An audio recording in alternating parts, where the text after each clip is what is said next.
All right, guys. Welcome to the Flow In, Flow Out podcast. My name is Samnang. I'm your host of the podcast, and I'm a lifestyle and performance coach, hybrid athlete, and philosopher, and also the head coach at Peak Performance Academy. I do a lot of things, but today I'm the host of the Flow In, Flow Out podcast, and I brought in the wonderful Bianca Zawadzki. Hopefully, I said it right. So the story is we always got to start off with the story and the why she's here. So I'm not sure. Also, too, our podcast is a lot about digital marketing. So we were talking a little bit about digital marketing and things. So we could tie in a lot of the stuff that we've been learning and implementing and stuff. So what I have been doing for my social media is using at threads as like a journal to kind of get ideas and stuff out there, and a lot of it has been like very philosophical, spiritual, because that's what I typically write about. And I just started doing this maybe like I think 4 months ago, just starting to realize what at threads was. And I was like, oh, this is like Twitter, but it's connected to Instagram. And so I started calling out and saying some philosophical and spiritual stuff, and started connecting with a lot of spiritual people on at threads. And I'm not 100% sure which message you responded to, but I think I was like, hey, I have a podcast. I think that's what I said. I have a podcast. Would anybody be interested in talking about spiritual healing? And Bianca raised her hand. So I found her at Threads, and we became friends on Instagram. And I'm gonna give her a brief introduction of who she is and why she's on the podcast today. So Bianca goes by the name of Binx. She's a 27-year-old lawyer who switched careers to find something that aligned more with who she was becoming. She has a history of chaotic family household and ended up with generalized anxiety, depression, CPTSD. I eventually stumbled into yoga and fell in love with the mind-body connection. She became a yoga teacher, a coach, and decided to go into counseling psych, which is what she's passionate about. She loves animals, readings, connecting with people on deeper levels, and she now has launched her business in holistic healing coaching service.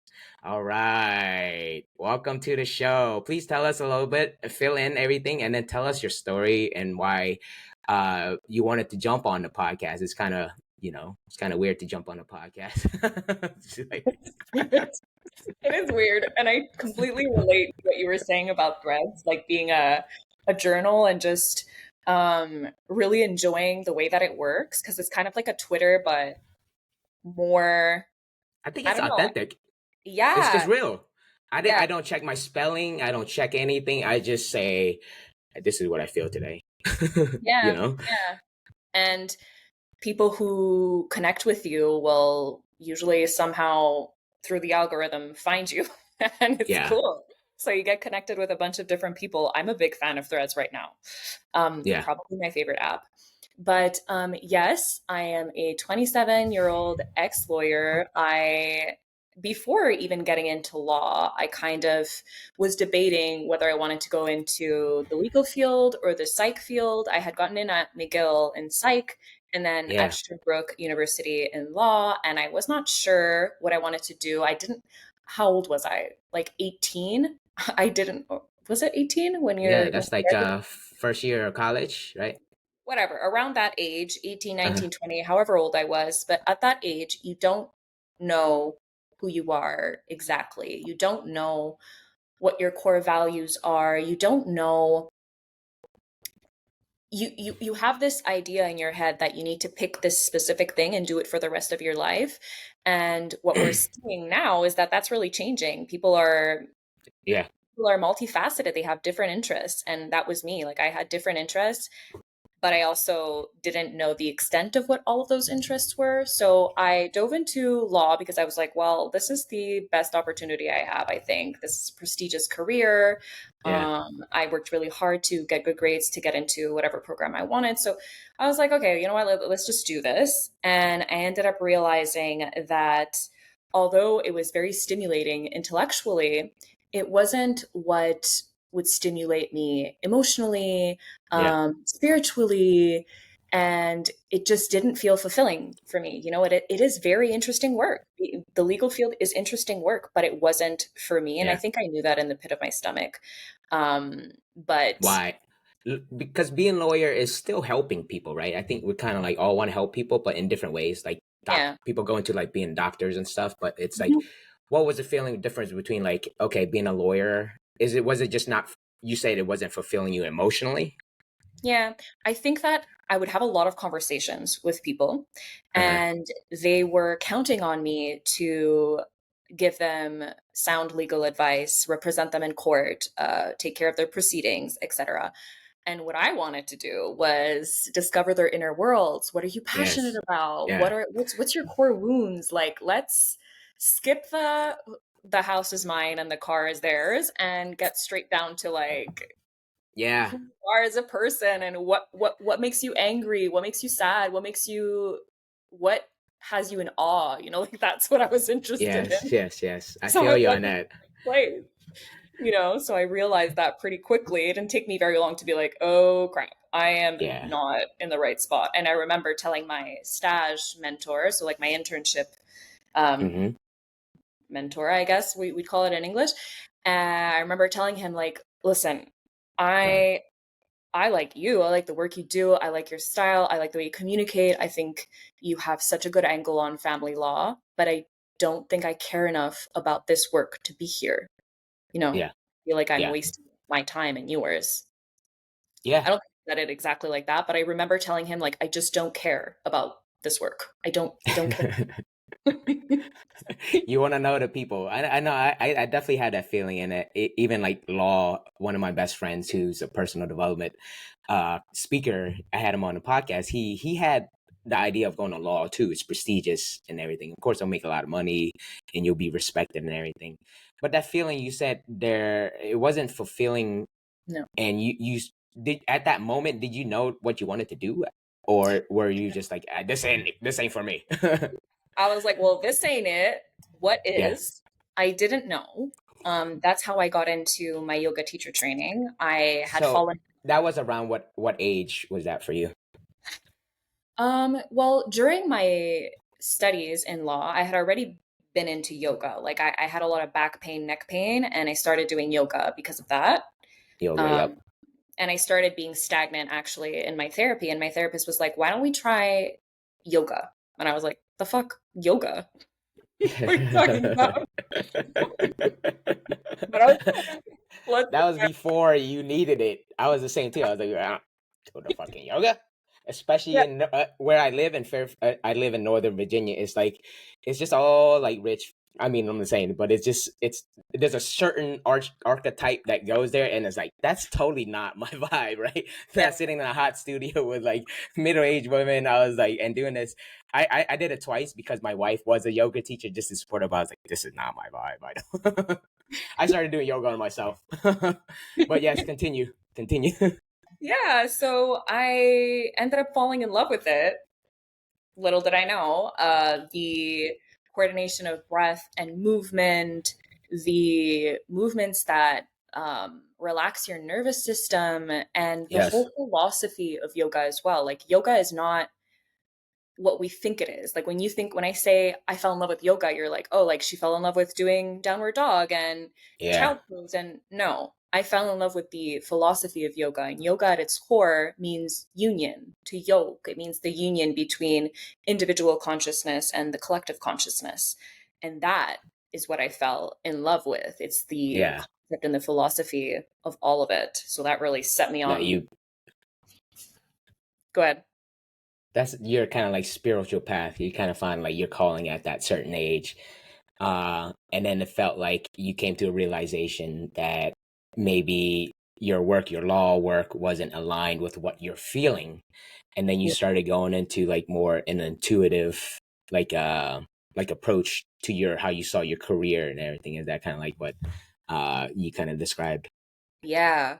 I think that journey was so multifaceted because I got into yoga because I was stagnant in therapy. Like I felt like I had done a lot of work, like we had done a lot of cognitive behavioral therapy. So like techniques, reframing your thoughts, cognitive restructuring, paying attention to your thoughts, your feelings, and how you act, behavioral experiments, blah, blah, blah. We had done all of that and I had made a lot of progress, but I was still going to therapy being like, I don't feel well Yeah, physiologically. I'm still having panic attacks. I'm still having nightmares.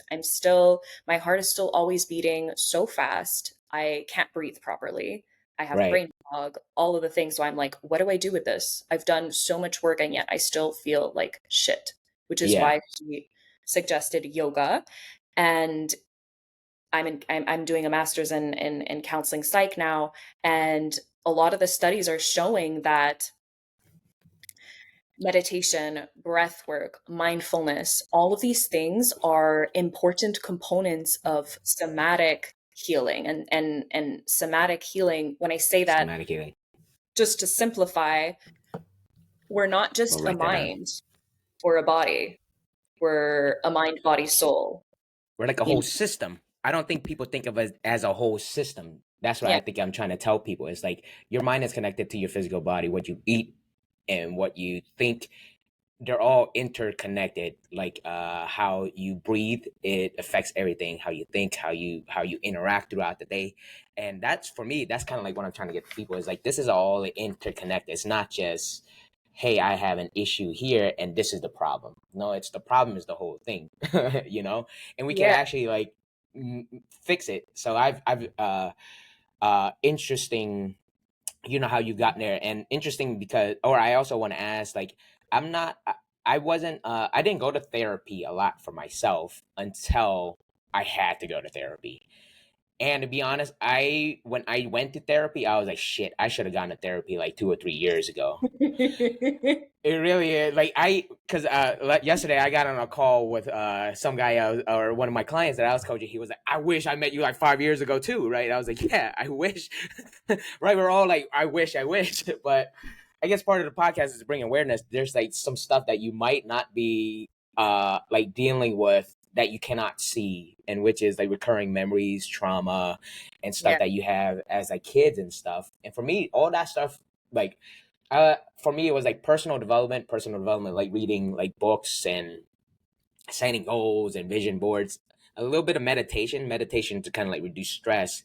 But once like uh, anxiety, like I had some traumatic events happen around the pandemic. A lot of traumatic events. Just like my trauma was just like extremely intense at one time, and Mhm. then it was work. Like I was working a corporate job. Oh, I hated it because nobody appreciated me, and I was just doing like wonderful work. I thought I was doing wonderful work, but nobody like appreciated it. Uh, and then I got laid off because of the pandemic and just like disagreements. But it was very toxic, and I was like, okay, I don't want to go back to this. Right? I just knew, for me, I'm an intuitive person. I'm go by who I meet is vibes.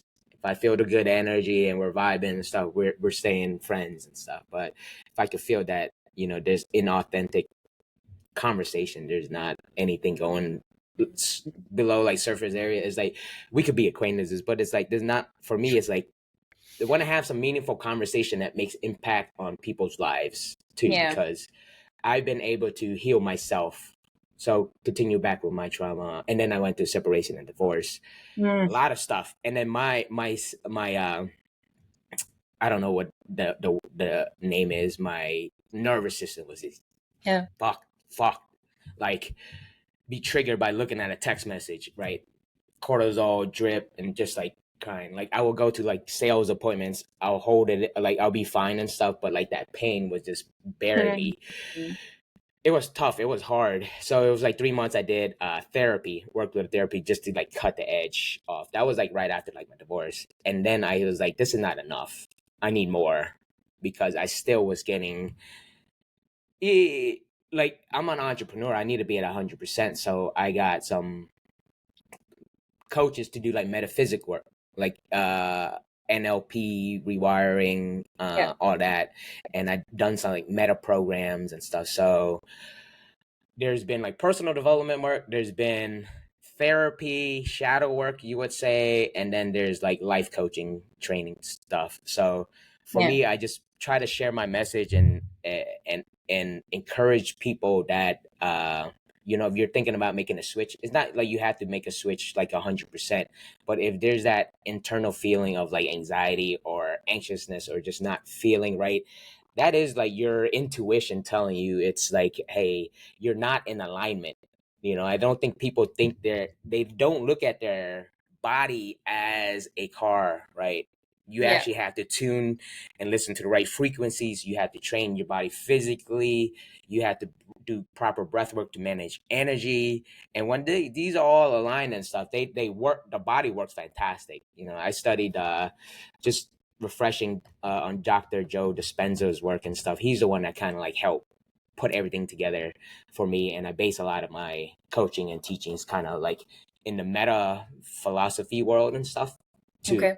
based on his teachings. But I've done yoga, I've done my own breath work. I've never actually coached anybody on like breath work, so that's one thing. But I do know like the psychology and stuff on coaching people, and which has been, for me, it's been a very transformative uh, process, and it's also been a very healing process as well too.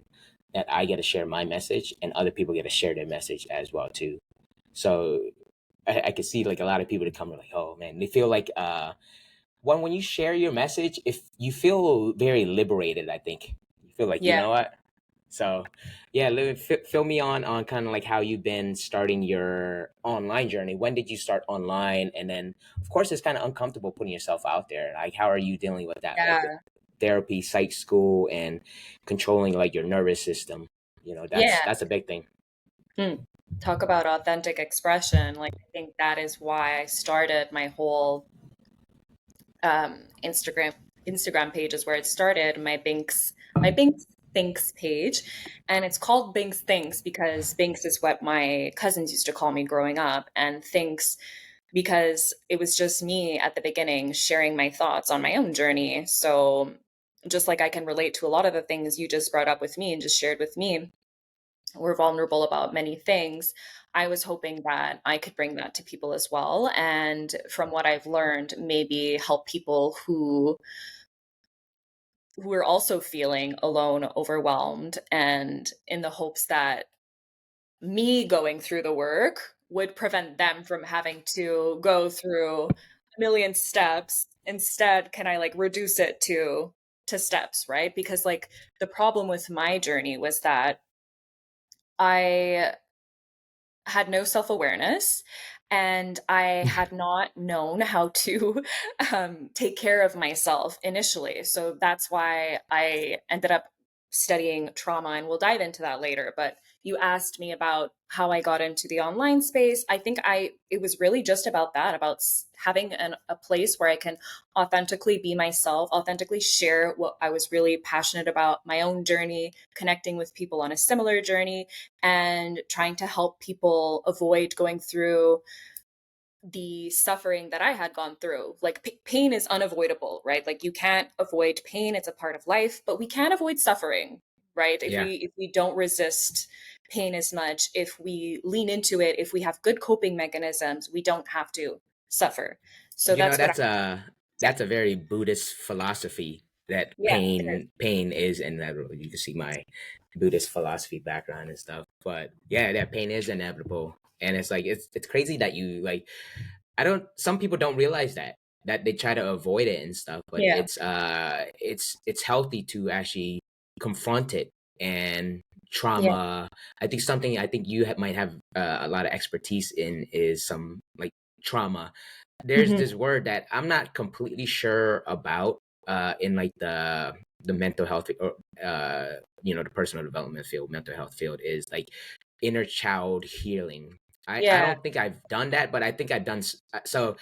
How like how my practice works on myself is I actually just do everything on myself intuitively, and then when I start to read books, I start to be like, oh, okay, this actually is something that I can explain. Like when I did my breath work, I did a lot of research, and And then it happened, like I had this spiritual experience and spiritual breakthrough. And then I read Dr. Joe Dispenza's book, and I was like, oh, that it literally explains everything that just happened to me. So that's kind of like how I do my practice. Even now, I'm still continuing to learn, from other people. But inner child healing. Let's get back to Hmm. inner child healing. That's something I am interested in learning about. How, if you have any experience on clients, and how to kind of like ask those type of questions. Because I know parents have a big effect on how people act or go about, or like sexual abuse, um, those kind of stuff, like toxic families and stuff. I'm sure that happens. I'm lucky enough to not have, I grew up with a great family and stuff, and very supportive family, but I'm sure you've dealt with that. Can you share a little bit about that? Yeah, of course. We can't talk about inner child healing without talking about trauma. So you brought up the on the nose topic. Often when we talk about trauma, people just stop listening because they're like, that doesn't apply to me. I had an easy enough life, or maybe you didn't, but you're just like, I can't relate to that. The truth is everybody has a certain level of trauma. What trauma is really just, and the textbook definition is a little bit different than my definition, but in my eyes, it's a mind, body, soul reaction to a distressing event or multiple events that impact your ability to cope Yeah. because you feel helpless in these situations. And so there's two kinds of trauma. When you talk about sexual assault, natural disasters, car accidents, stuff like that, we're talking about big T trauma. So these one Big big teacher. life altering events Mm-hmm. versus small T trauma, which is usually less life altering events, less, I don't want to say less stressful, but somewhat less severe. However, they're usually cumulative, like That's kind emotional. of I think that's kind of like what I did. It was like a whole bunch of like small traumas that added Yes, up. And I've heard exactly. other stories where people say like they had this traumatic event. Like I think Dr. Joe Dispenza had a bike accident that put hospitalized him. That was Yeah, his traumatic event. I had a big lot of like T's. small things that just like added Yes, up. So that's kind of yes. like what it is.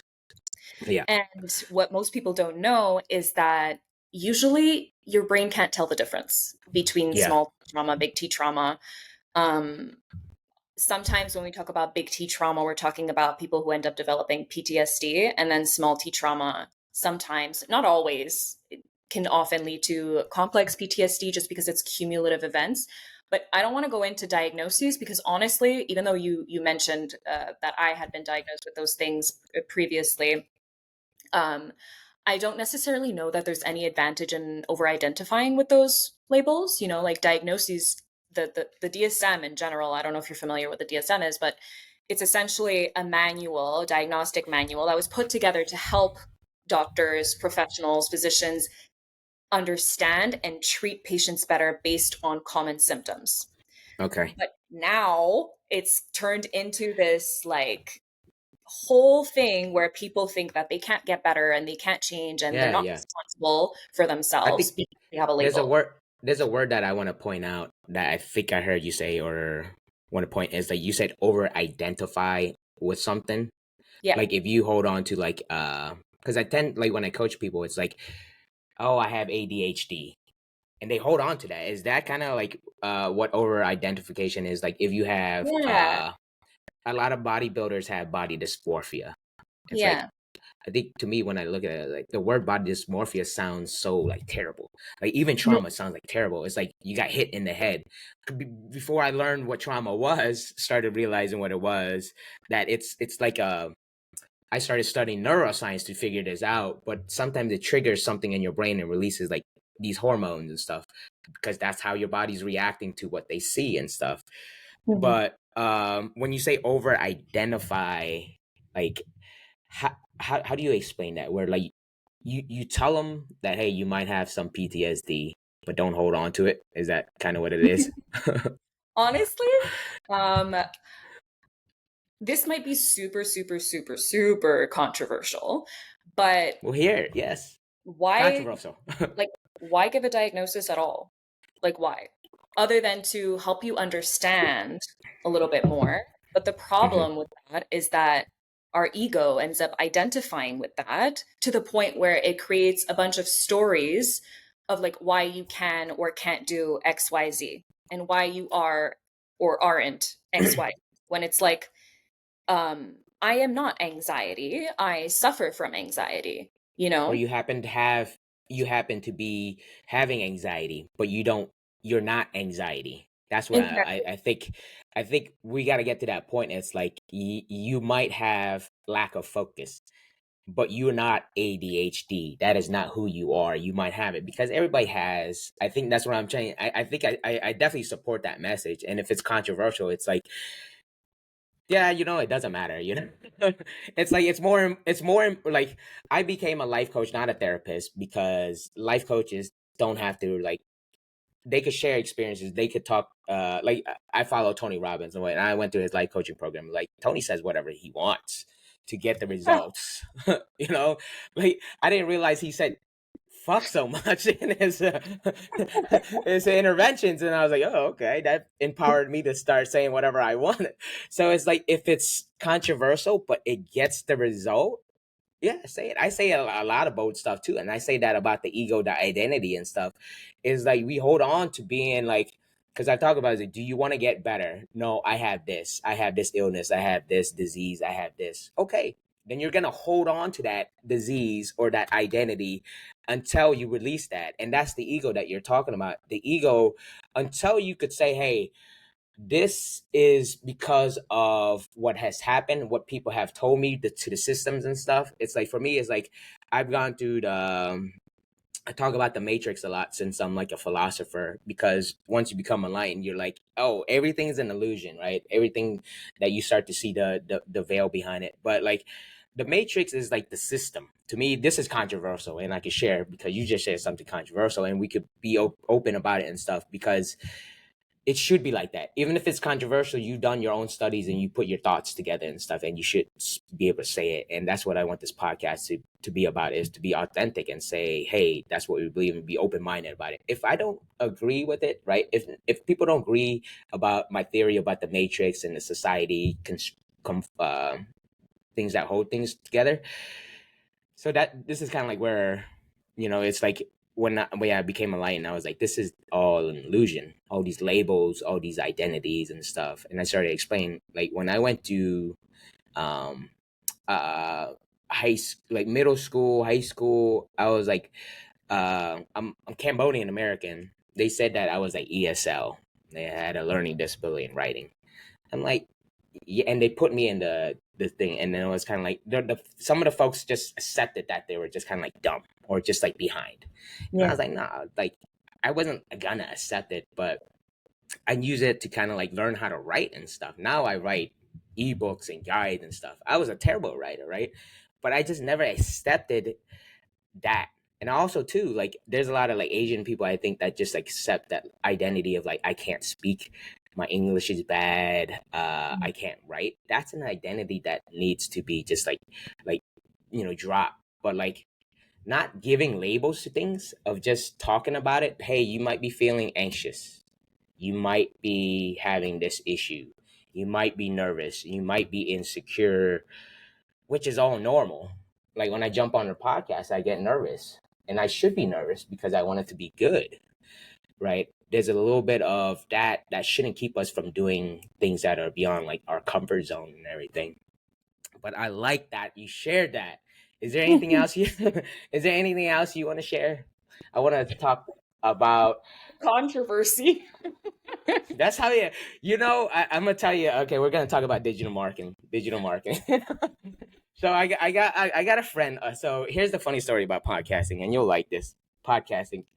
I'm doing actually a workshop on Facebook, but I do a lot of my stuff on Facebook, because I got a Facebook group, kind of building out a community there. But I'm Yeah. doing like a podcast like workshop.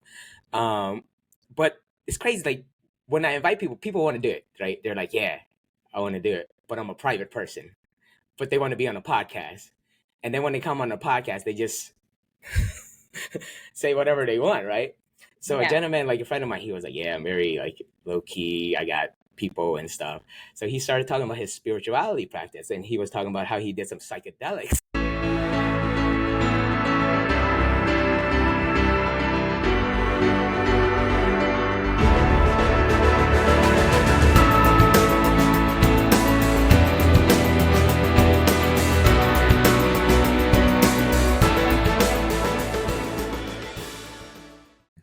Thank you guys for watching the Flow In, Flow Out podcast. So I want to take a moment and take a break from the show and thank you for being a part of our community. So I'm the head coach at Peak Performance Academy, and I want to talk about how you guys could support the channel and how we could support you as well too. So if you enjoy the podcast, please subscribe and share it with your thoughts. Leave a review with some feedback and let us know what you enjoy about the show. Your review helps the algorithm and gets our message out to more people. So here's how we could support you guys in your personal growth. So we have a coaching community called Peak Performance Academy, where I'm the head coach. We offer live coaching calls and lifestyle packages as well too. So if you need additional support in these areas of your life, please book a discovery call with us. We look forward to hearing from you and look forward to working with you. And also, if you are a fan of the Flow In, Flow Out podcast and you resonate with the message, and if you have an inspiring story to share, anything that you want to get out there that's going to help elevate the collective vibrations, we welcome you. Just let me know, send me an email, send me a comment, and then we'll get you scheduled on to the show. So we look forward to having you, and we love and appreciate all the support that have you been giving to our the Flow In, Flow Out podcast and the Peak Performance Academy community.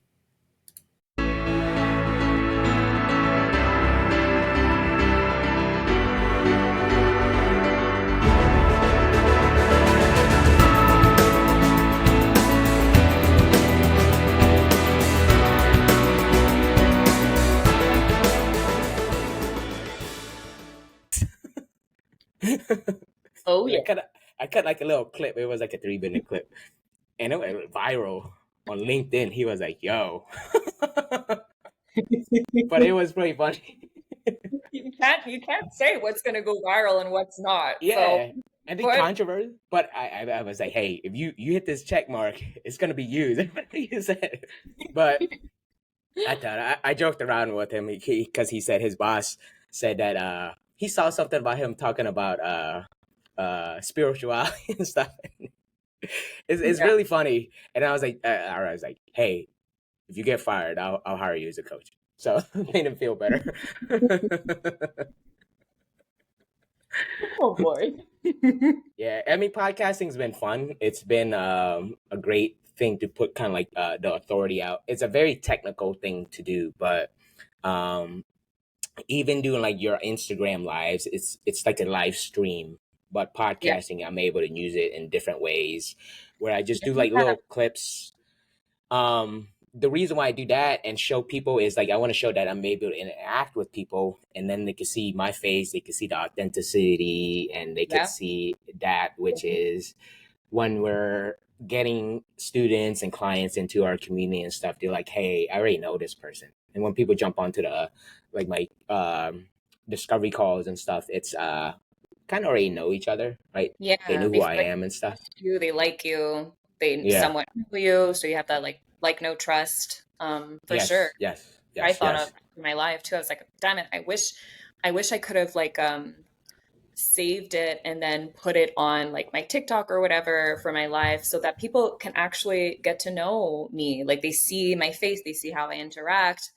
Um, it was really cool yesterday after my live. I had a few people like end up messaging me and be like, hey, I like that you talked about this. And so it's a really good way to get yourself out there, get your audience knowing you. And what I've learned from that is that it's like not about being salesy or pushy or like being egotistical about yourself. It's that we're literally trying to create a cultural change for people who are already on the same wavelength. Like, I'm not interested in all of the people who think what I say is BS. Like, that's Yeah. fine. You're entitled to.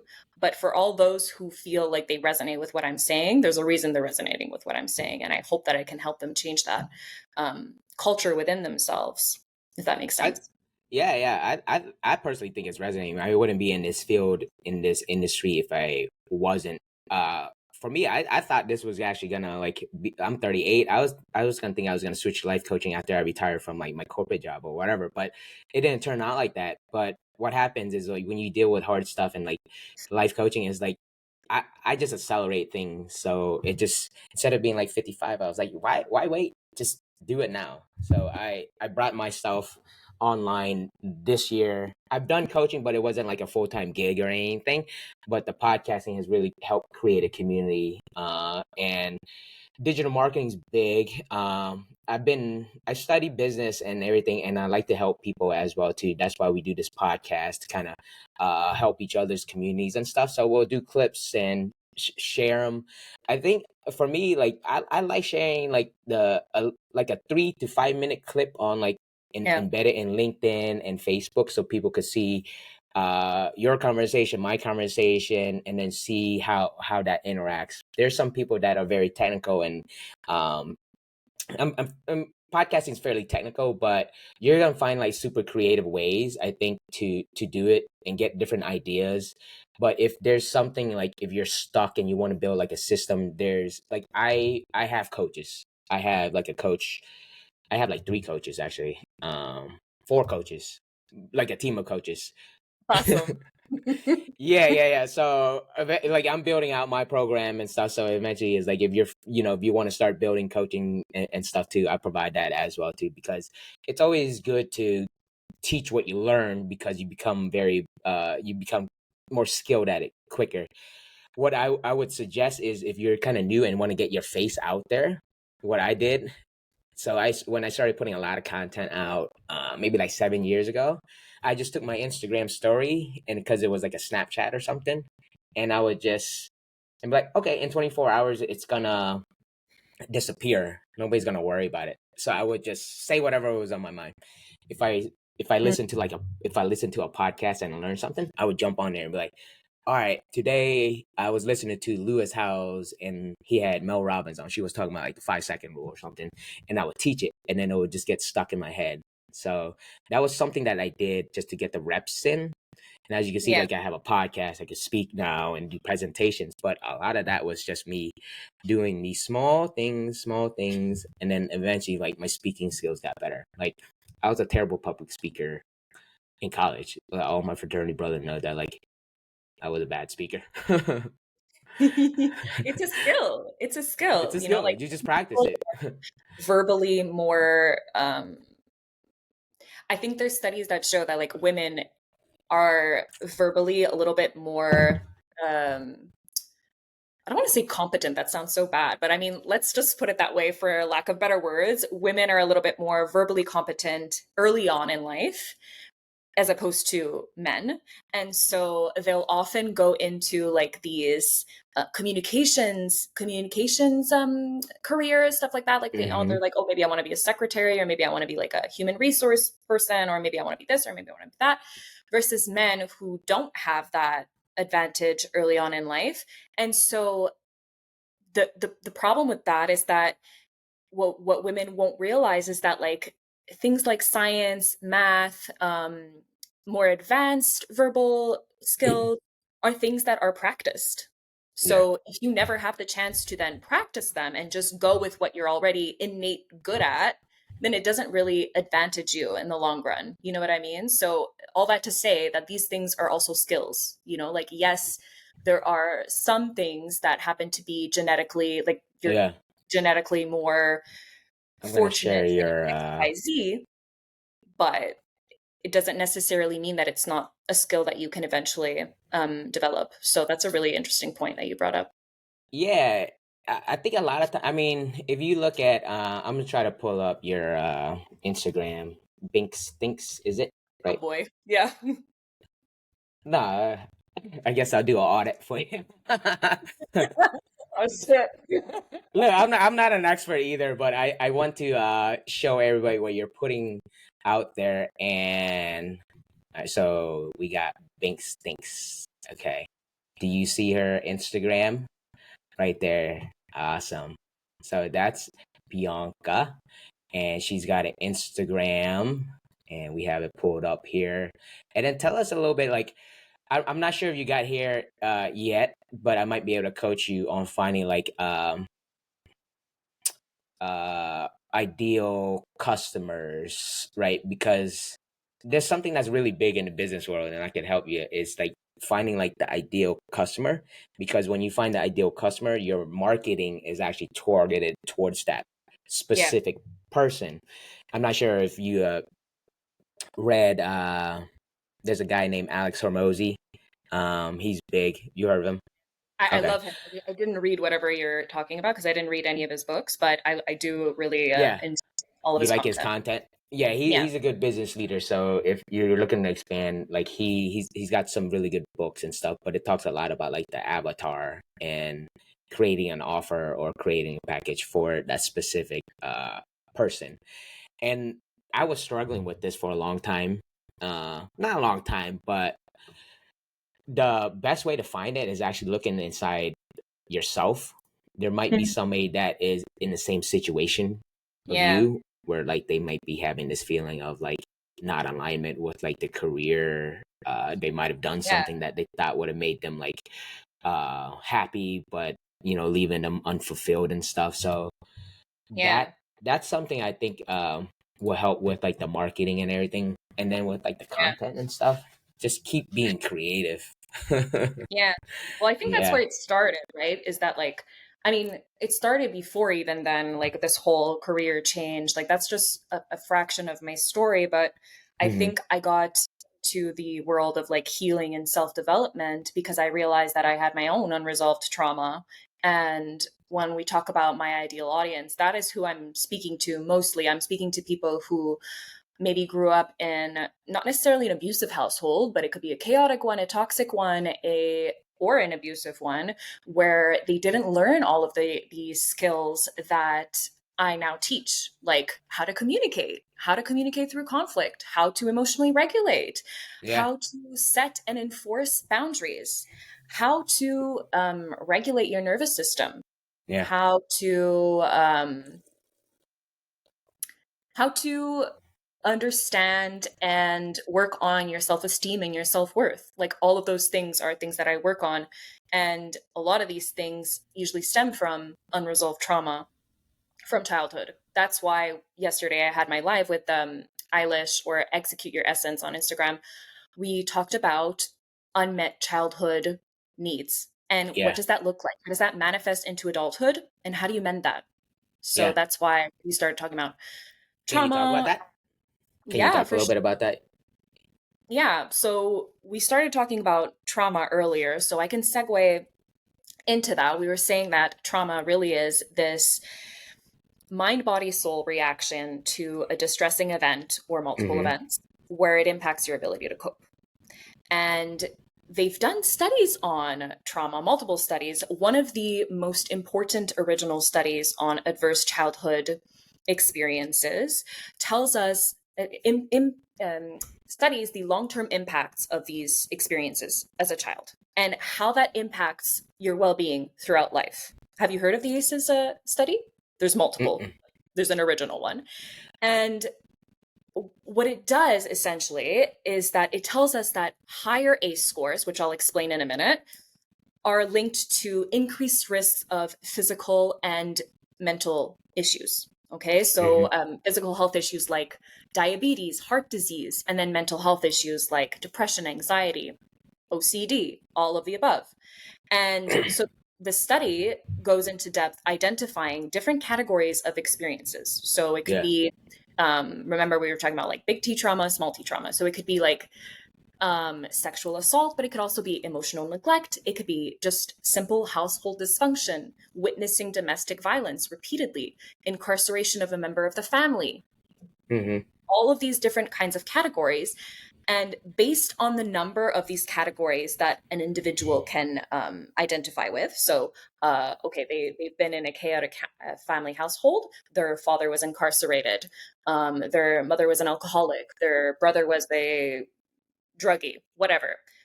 The more you enter these categories, the more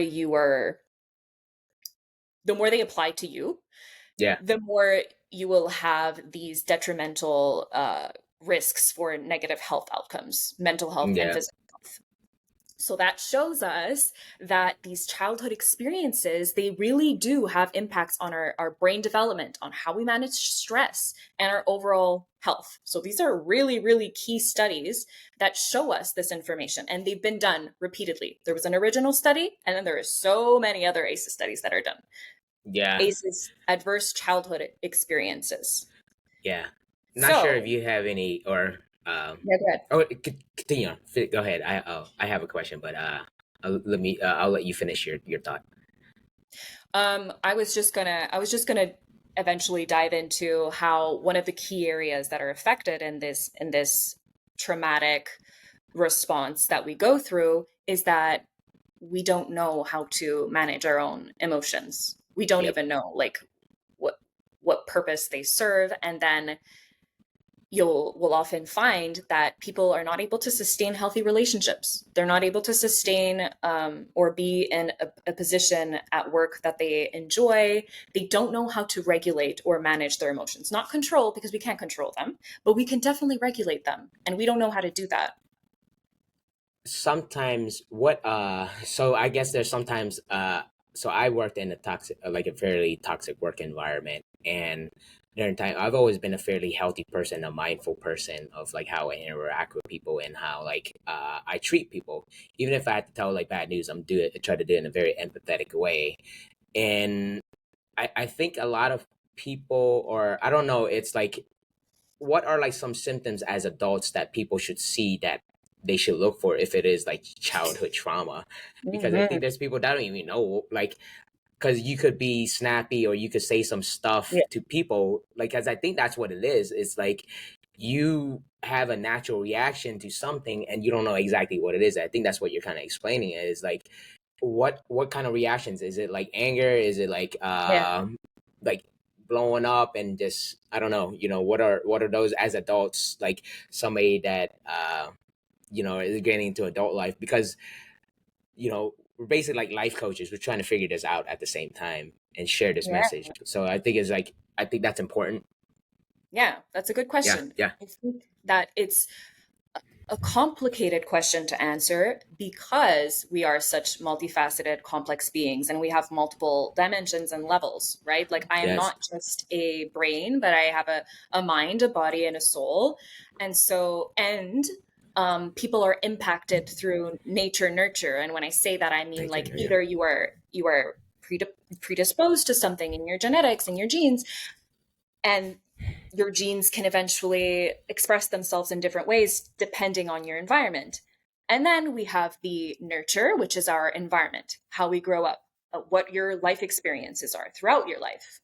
So, because of all of these different things that can impact our development, that's a complicated question. But yes, people who have often gone through emotional needs that were unmet or traumatic experiences as a child, usually what they struggle with the most is emotional regulation. So, emotional like you regulation, were saying, difficulty managing emotions, maybe small stressors will cause these disproportionate reactions. yeah, Um, People will often have low self esteem, low self hmm, worth. And when I say low self esteem, low self worth, let's define that properly, because there's like whole conversations going on online about like confidence and stuff. When I talk about yeah, self esteem, I mean confidence in your own abilities, in your own capacities to yeah, do XYZ.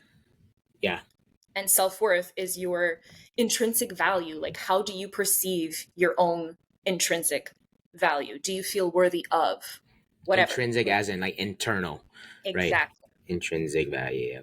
I've heard those terms and I use those terms as well too. But yeah, internal. I mean, the internal work, the personal development work. I think it's much needed as you get older and like being life coaches and stuff. Really, like uh, because I personally think there's a lot more stresses, especially at our age. Or you're 27, right? I'm 38, so. Um, but 27. yeah, ton of stresses. Of course, eventually you're gonna have kids and family and stuff. It's like learning how to like about it now. And actually, I think my philosophy has always been very proactive on Hmm. on things. Is like I knew that I was gonna have a hard life. I just knew. Just growing up, maybe like Buddhist, like that, the philosophy just kind of resonated with me as a young child that I'm gonna have to go through a lot of hard shit stuff because I learned a lot of like philosophy as a young age, like watching Bruce Lee movies, and then eventually kind of growing up to becoming a philosopher as well too. So that's kind of like where like my spiritual path is like leading me. But I also want to make like a difference, like when I was going through my divorce and stuff and going through like so much like dark times, I was like, man, I really just want to go be a monk or something. And but I was like, I have responsibilities. Of course, I have kids and stuff. I was like, all Yeah. right, well, at least be a philosopher. At least I've dedicated my life to like my practice and teaching and coaching people as well too. Because one, people don't understand like when like we talk about like trauma and emotions and stuff, you still have to manage it. There's no perfect solution. Even though I made like the spiritual breakthrough, is when I made the spiritual breakthrough is this I knew exactly how to manage it, you know? And it's very hard to get to this point. But my mission is to help people figure out like there is some pain that's underlying there that will turn into something later if we don't address it, right? So it's like an internal pain. I think I like studying like quantum physics and stuff to be able to explain how Buddhism works and how it relates to like personal development, where you can actually heal from the inside. And that's how I've been expanding like my brain and my thoughts and everything, is just reading and like podcasting. So it helps Mhm. me put my thoughts together. Eventually, hopefully become a speaker and, be real famous and stuff. But, you know, Amazing. I want to jump in on what you were saying because I think that having spiritual practices and taking care of our spiritual health is really important and fulfilling. And when we look at Abraham Maslow's hierarchy of needs, like that pyramid, do you know what I'm yeah, talking about? That pyramid of, yeah. So yeah, you'll it's see like, self-actualization, right? Or yeah, individualization at that. Yeah, is at the top, and then like physiological needs like shelter, food, water at the bottom, and then you have like emotional security and whatever else I forget. yeah, But what we need to understand is that like we are also 3D beings. Like we need to be able to access these higher levels of spirituality, or like you talk about enlightenment and all these things, you have to be taking care of your basic needs too. You can't just spiritual bypass. You can't be smoking cigarettes every day and eating like shit and then have like This is these this is Coach Bianca. Coach legit. at the end of the show, we make sure everybody hears this and then take action and be like, "Hey, book a coaching session." This is Yeah. where you go down and you give that motivation talk where you can't be doing this shit. Go ahead. Well, I'll give you the floor. I'll give you the floor. I wouldn't speak like this to my clients, but if you're going to hear me on the podcast, it will be Coach B telling I you you There's gonna can't. be a point where you're gonna get to a client. You're gonna like, you have to be real with them. Sometimes you have to get real with people because it's Yeah.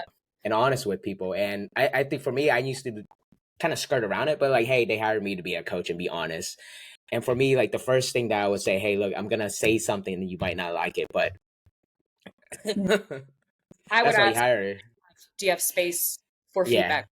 I would always yeah, ask for giving okay, feedback. Not that I don't want, it's not that I want to be dishonest with the client, never that. But in order to receive feedback, you have to be in a place where you're open to it. If you're not open to it, yeah. it will go through one ear and out the other. Do you know what I mean? I've d- I've done a lot of better where I would actually just go straight into coaching, but I Yeah. would pause and listen and I'm like, okay, I hear ya. Um, do you think like if I think it might offend them, I would pause. And Tony Robbins does this. He would say, "Hey, I'm a coach. Would you be open to some coaching?"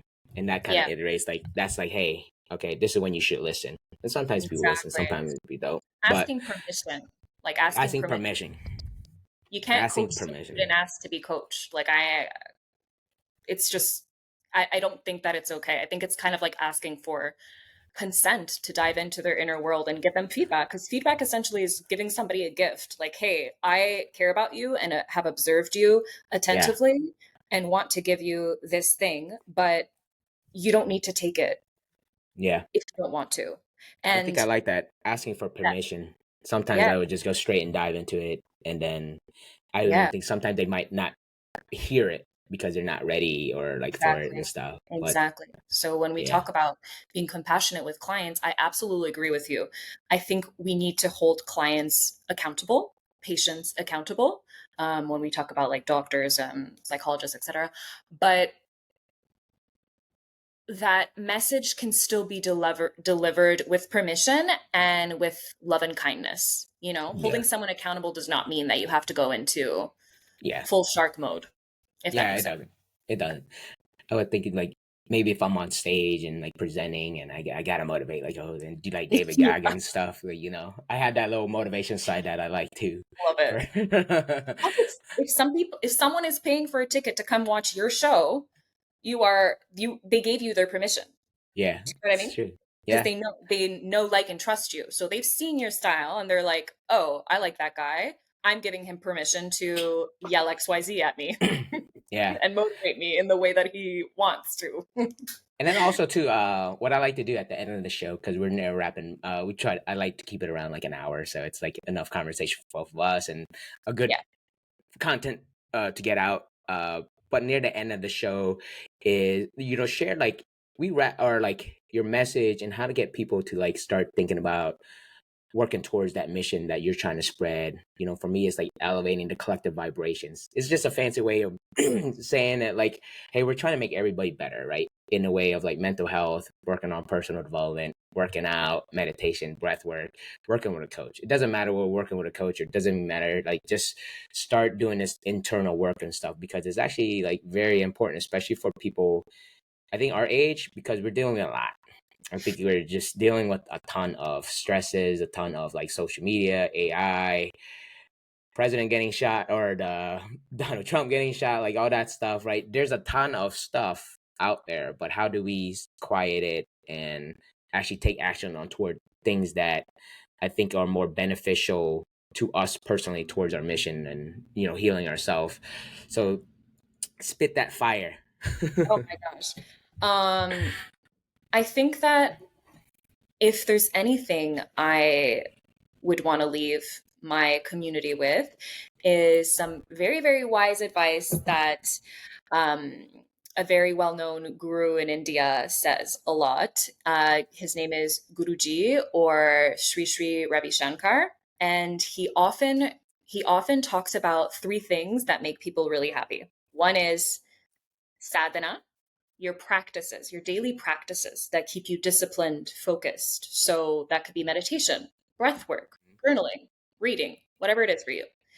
The other one is sangha, your community.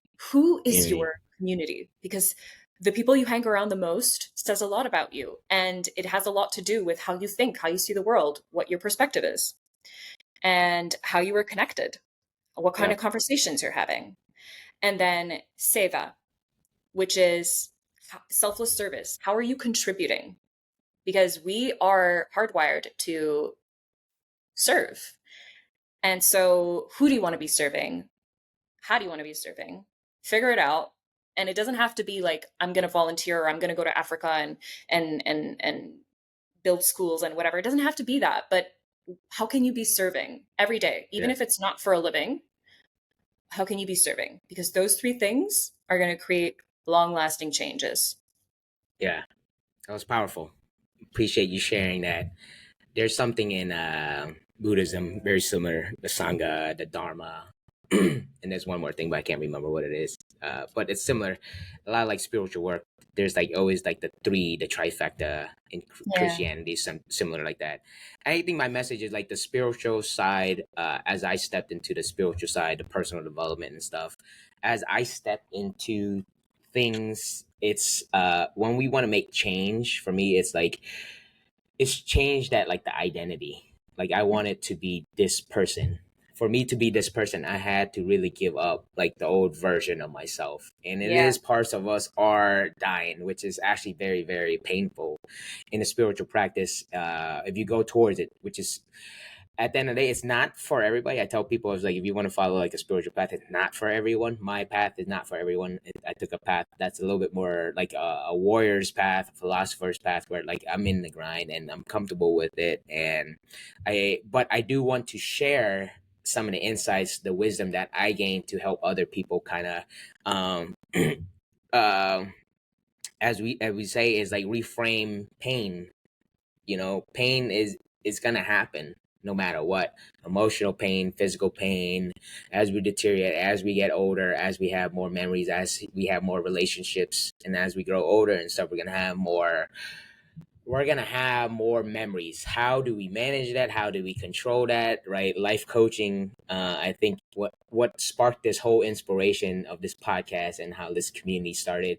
It was always like in my mind that I was gonna create some kind of like personal development community. As you could say, it's the Sangha, right? That's the community, Peak Performance Academy, the podcast, and everything. So it's within the mission. We're all talking about the same thing, about helping each other. You know, if there's a message that you like, if there's some offers that I'm putting out, I'm doing like podcasting.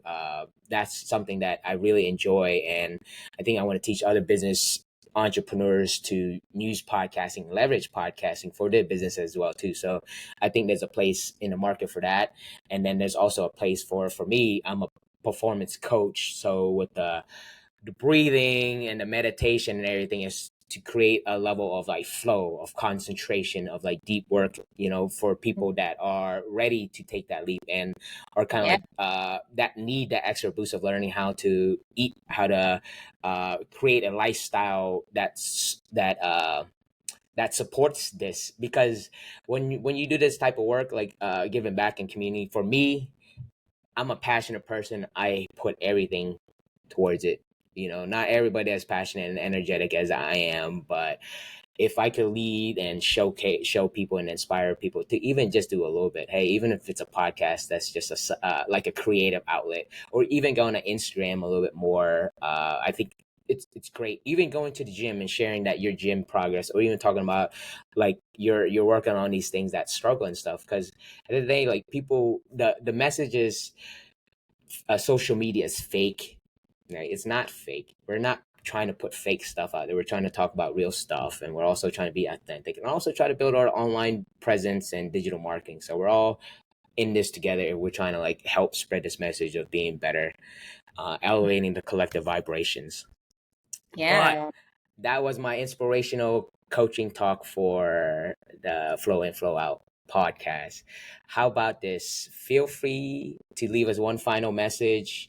Uh, you have your Instagram and how people could get in contact with you or anything. I also at the end of the show, I want to leave room for if you want to say anything, like you want to manifest something. It's like, hey, I have dreams of whatever. like like you say, like I was saying, like I want to be a public speaker, right? I want to be on stage. I want to write a book, right? I'm gonna write a book. I actually wrote an ebook just recently, Awesome. um but I leave some room for that. Go ahead. Cool. Well, I wanna just say a tidbit on one of the things you brought up because you said like people say social media is fake, etc. And I actually do have a tiny personal experience with that. I had an argument with somebody years ago. Somebody was very close to me, and she told me that um, she was like, I can't keep up with your social media or support your social media as much as I'd like to because I feel like it's fake. Like, Mm-hmm. I feel like that is not the authentic version of you. And so I don't really feel like supporting you. And at the time, that really broke my heart. Like, it really, Yeah. really broke my heart. But in hindsight, I think it really triggered me so deeply because one aspect of it was true. Like I was only showing the love and light side and not the dark and depths side because healing, self-development, life is not just rainbows and butterflies. It really isn't. Nah. And that's the part I was sharing because it's like everybody already has a shit show in their life. I don't want to be bringing more to them. But I think that an important part of being authentic online is taking off your mask and showing that like you are a human being regardless of how much work you've done. And to be authentic, you need to be honest about the fact that it's like everybody has their story, everybody has had challenges, nobody's perfect all the time, people are inadequate, people fall short, including myself, especially myself. And so that is something that I've been trying to share more online ever since. So I think that that's just a really great conversation to be continued on authentic showing Yeah. up social media. I think And authenticity is gonna last a long time. Like the trendy, like I'm a classic man. I'm a man of wisdom and stuff. But like I like stuff that like I think like if I do something now, is somebody gonna listen to it a few years later and stuff? It might like the message and stuff might be different, but like try to like think about the message of who like I'm trying to talk to and stuff, Yeah. and really get to that heart of that. But beautiful. That was a very powerful message that you shared, and I wish you the best of luck. And thank you for being on the Flow In Flow Out podcast. If you need anything, I'll support however I can. This is the podcast. This is my way. I have coaching clients and coaching communities and stuff too, so I'll send you some invites too. Okay, I hope you support, and I'll support you in any way I can. Okay. Awesome. All Thank you right. so Have a much. good day. Bye Me bye. too. Bye. All right. Wonderful.